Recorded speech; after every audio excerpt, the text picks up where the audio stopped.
All right, welcome back to LAK Fight Network. And joining me as always is Miko Dusek.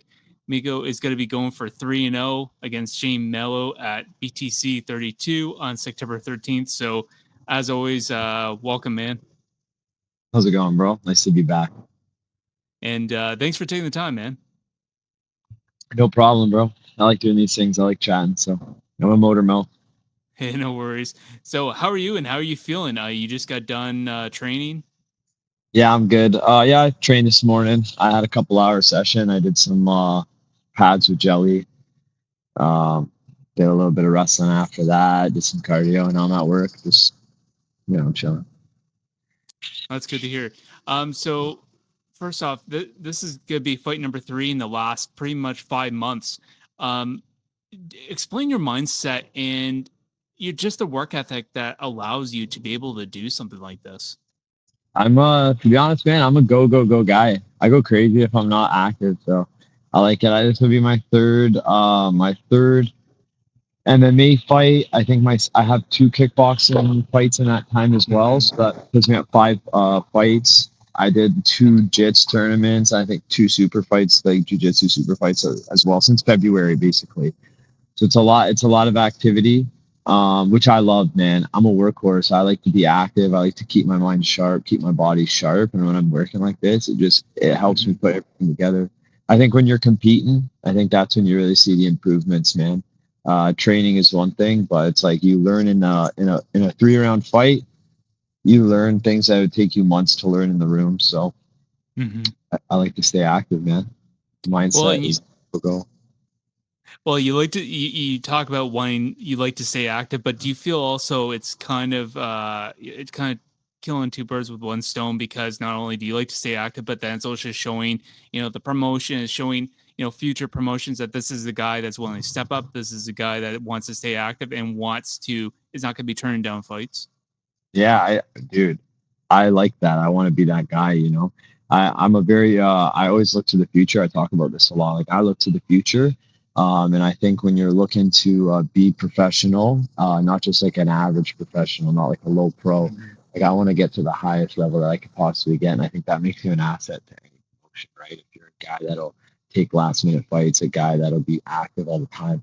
I'm very lucky. Like I'm surrounded by people with that mindset. You look at Jazz, right? Jazz is I think she might be the most active fighter right now. She's definitely the most active female fighter. Like she racks up fights. Like she doesn't stop.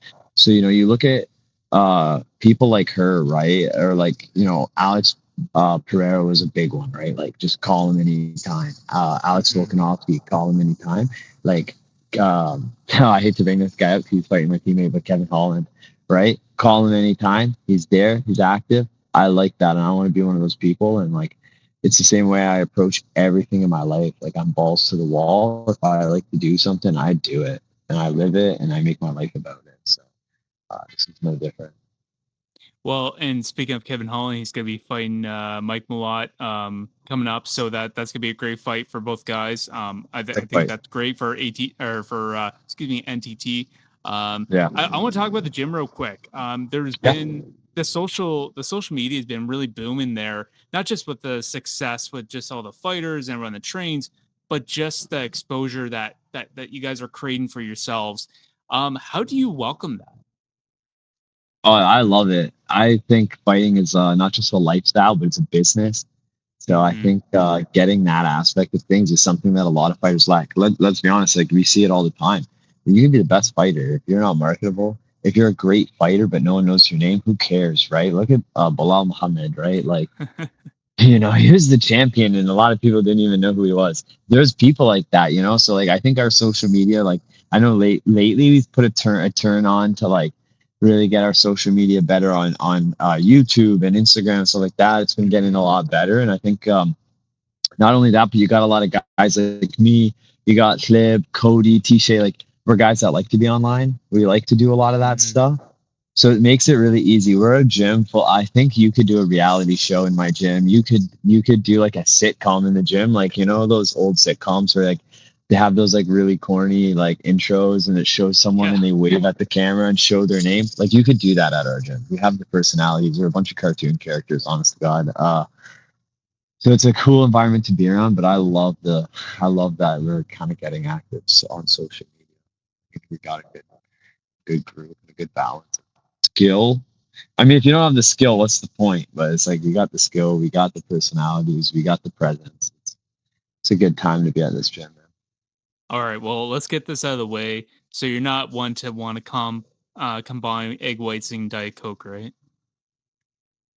No, what is Tanya doing? I gotta have a talk with her about that, man. That's crazy. But no, what really made me laugh about that one is that people thought it was me because I do stuff like that. It's just, come on. You know what? Okay. To be honest with you, to be flat, it's not really the egg whites. It's the fact I don't drink pop. If you were to put egg whites in one of these bad boys, you put egg whites in an energy drink, I'd probably drink it. I'd probably do it. So Yeah. what's the difference? What's your take on why you don't drink pop, but you like your energy drinks? I don't know. I don't know. If I could drink a flat pop, I'd probably do it. I'd probably do it. A cold, flat Coca Cola or something like that. You know, a root beer, like a Dr Pepper, flat and cold is probably good. I something about the overcarbonation. It's very sweet. Like I prefer like energy drinks that are like no sugar, but they have like I kind of like the aftertaste of the sweeteners. I don't know, and Mhm. I like caffeine. I'm a caffeine fiend. I drink a lot of caffeine. Well, I think as a fighter and someone who has to train a lot, you sometimes need to run off caffeine. Yeah, yeah, and I work a full time job. I'm training 2 times a day, 6 days a week. So I do run on a lot of caffeine. My day starts every day with 3 espressos. I love coffee. Like I love espresso more specifically, but I'm a big fan. Um, I need a coffee sponsorship, bro. I need someone that I need a local cafe to sponsor me. Okay, fair 416 enough. coffee if you see this. Oh no, fair enough. I'll have to give you something there. Yeah. So let's talk September 13th. You're set Yeah. to fight Shane Melo. He's looking for a third straight win as well. Do you feel like he's your biggest challenge yet, or do you feel like or just how do you feel about this matchup anyway? I mean on paper, yeah, that's the toughest challenge yet. Uh I'm also a guy that rises to occasions. Like, my last fight, like we talked about this too going into it. I had an agenda, so I kind of like wanted to get the cage time. I think I called my shot. I know I said in another interview with BTC, and I don't know if I said it with yours too. Is I was just gonna sub him in the third. I was gonna get the cage time, sub him in the third. But if I ended up knocking him out, I would have just. I can't really control that, dude. If you get caught, you get caught. So if I had knocked him out, it would have happened. But I thought my first fight was a very good first fight because it was a challenging fight for a first fight. Um, so like in on paper, I mean, this guy's 2-0, 2 finishes, lots of experience, kickboxer. Um, he's got a purple belt, so I mean, he's got 2 subs, but he's not subbing grapplers. He's not subbing guys like me.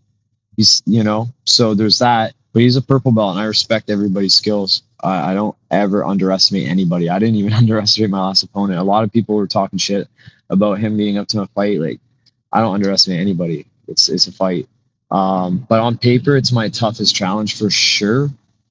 But that being said, I'm the best version of myself every new day that passes. I'm a better version than I was yesterday. So I wouldn't be surprised if it gets finished faster than my last fight. I mean, he's a finisher too, which means he likes action. Like I mean, I think his first fight was a round one finish. I know his second one. I was there for that one. I actually like Cole. Cole is a friend of my gym's. I've trained with him before because he's been at NTT. He's from Troop. I mean, those guys come down every once in a while and spend a week at NTT, right? That's Michigan also.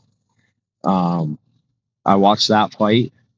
I think that Cole made some mistakes that led to the fight happening the way it did. I don't think I would make those mistakes. But I think because Shane is a finisher and that he likes to push the action, I think it could be a faster fight. So I Do you don't feel like know if he's the it. kind of guy that smells blood and goes after it kind of guy? He's calm. He's a calm fighter. I respect that. He doesn't seem antsy. He's not twitchy. He stands there. He has his pace. He that he likes. He walks forward. He I guess you could say that. Yeah, he smells blood. But what if he doesn't smell blood? We don't know. I mean, I've watched his boxing fights too. I've watched his striking matches. Like, they're Mhm. different than his MMA fights. They show a different Shane. They're a long time ago though. That's the thing with him. He's been fighting for 10 years. So Yeah, I mean, it's like, what version are we going to see? exactly. And And that kind of brings me to the next spot part here. Do you like to study your opponent, or do you just kind of focus on your own skill set? both, both. I'm very focused on my own skill set. I think I have a very like, I don't know if I would say unique, but I'm unique in the level of what I have. I'm very confident in my skill set. I think parts of my game are underestimated. So I think when people take fights with me, they probably look at certain things and think that they're going to exploit certain things, and I think they're very mistaken usually. But I think I would be. I think if you're not focusing on your own game, you're making a mistake. But I think if you don't study your opponent, you're making mistakes. So I try to get a little bit of both. I mean, I got good coaches, right? So those guys, they have the experience and they're able to pick up on things that I don't, but they're also able to Hmm. watch me and know what we focus and what we don't. So I trust their word. Like my coach's word is law to me. I do a bit of both. Oh, fair enough. Fair enough. Now you're. I know it's just one fight or one challenge at a time. However, with a win, this makes you. This is gonna put you 3-0 now. How do you see yourself? Like, where do you see yourself in a year? And looking at the pro scene, how far away do you think you are? I think I get over this challenge here. It puts me at 3-0. I think we start to take the toughest fights we can get. Don't be surprised if I finish this fight and I look to Woody and I ask for a belt. I say, man, my boy Euros just got a belt, man. I want that second one. I didn't get to be. I'm not the first AMI belt holder, but I got to be a belt holder for sure. I can fight 5 rounds too, so it's like we've seen me do three 2 times, and I don't think if you watch that last one, I didn't gas at all. I want to do 5. I want to be pro. I do have a timeline in mind. Uh, Not only that, but I want to start getting out of just Ontario, right? I want to go to the States. So if I could, maybe take a fight, get a BTC title here, and then maybe go down to the States. There's a lot of options down there. There's New York, there's Ohio. We got Cage Thunder, FCP, K4. Maybe get one of their champions down there, one of their AMI champions. Kind of get 2 belts going, and then look to Gamma. That's just something I've been talking with my coaches a lot. Look to Gamma Worlds, get some international competition. Let's really challenge myself. Let's jump in the water. Let's get these like real high level wrestlers, these high level strikers, these specialists. Like I don't know, I'm sure you know about Gamma Worlds. I mean, we had a girl, Danielle from my gym. She ended her AMI career with that. She ended her AMI career with Gamma Worlds. She won. She became champion. Then she made her pro debut. After that, I'd love to do it. So that's kind of the roadmap I have mentally. I mean, we go challenge by challenge, right? We go fight at a time, but ultimately, I have very high expectations of myself, and because I have high expectations of myself, I have very high goals. I'm I'm on a relentless pursuit of what I want. And I think Hmm. that challenges like that are the ones that are going to bring me there. Yeah, the only way to get better is to challenge yourself. Yeah. Yeah. Hmm. That's why I take tough fights when I can. I mean, this is a tough Hmm. fight. I didn't hesitate to say yes. I wanted it. I'll fill my time with fights if I can't get the challenges that I need. But I think this is a good step. Go on, get one more tough one with BTC or anyone they offer me. Really, there's options, and then go to the States, do Gamma, do fight. I could bang out a lot of fights. I mean, I'm already 3 in, and I made my debut in May. This will be my third. What was that, 4 months, something like that? So it's like, 5 months, yeah. yeah. So if I could go and get 6 or 7 this year, I mean, Gamma could be like more than that because it's a tournament format. Hmm. And with like 6+ fights on the year, 7 or 8 fights on the year, start looking to go pro. I train with pros every day, right? So I'm not. I'm gonna. I'm looking to get there soon. You know. I think I'm ready. For sure. Now I just want to end this off with being light and fun. I just got to ask you, what is more stressful, fight night or trying to explain MMA to someone who thinks it's WWE? We got the casuals out there. Bro, fight night is the best day. It's my birthday every time. That's the thing Mhm. about fight night, right? Um, yeah, my first fight I had some nerves, but like, my kickboxing fights, like very good days, lighthearted, joking around with my teammates, joking around with my coaches. My last fight, same thing. I remember my coach said something in the practice the Monday after. He's like, I've never met someone that just has so much fun fighting. I'm smiling in my fights. I'm laughing. Mhm. I'm joking around in the corner. I'm saying like some really weird, crazy stuff. I get like fight high, right? But we're joking around in the back. I'm like dancing on my way up. Like it's my birthday every time. I don't even celebrate birthdays, but I celebrate my fights. Um, by explaining MMA or the UFC to someone that thinks it's WWE, I have a hard time because I spend so much time with my teammates, like even outside of the gym. Like I'm so surrounded by MMA fighters that when I have to explain anything MMA, I have a hard time just socializing with people that don't train. I'm so bad for it. Like, not that I'm an elitist, but I'm like, oh my gosh, because we get really dumb questions. We get guys like, I had a guy the other day. I'm cutting his hair because, as you know, I'm a barber. I'm cutting this guy's hair. He's probably like a buck 50, never trained a day in his life, and I had to ask him like, he goes, so do you think I could take Jazz? And I'm like, have you been punched in the face before, bro? No. Oh, so you don't think I could take her? Like I know, but she's a girl. I'm like, brother, she is scarier than any of the men in this room right now. I don't think you could take her. And he wasn't convinced. Well, Men are I a lot think stronger, bro. That's what you're well saying. Men maybe are a lot stronger. I'm 6'3". It don't matter, brother. She'll take your head off. it's not about giving the punches if you're able to take it. That's the deal. I don't think people really realize how hard a female can really hit until you do get hit. I've been struck before, and arguably, because in my opinion, sometimes women have actually better technique in certain martial arts backgrounds. They actually hit harder because their technique is sharper. Not even, That's just not my even that's my take my experience. Valentina, man. Valentina Shevchenko would take my head off clean. 150 got 50-pound guy in my barbershop. Probably not doing that. Probably not doing that. So yeah, I would say that's more stressful than fight night. Fight night's is a party. Talking to casuals is not a party, man. It's not a party, bro. And just lastly, just a hypothetical question: if you could steal any superpower from any like star fighter out there, whether it's Francis Ngannou's punching power or if it's Marab's unlimited cardio, whose superpower would you take in a fight? Well, um,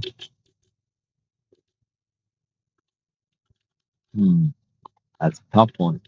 I like my gas tank. I like my gas tank. There's three ways I go with this. I either go Ilya Topuria's boxing and power. I go Marab's gas tank, or I go Hamzat's control.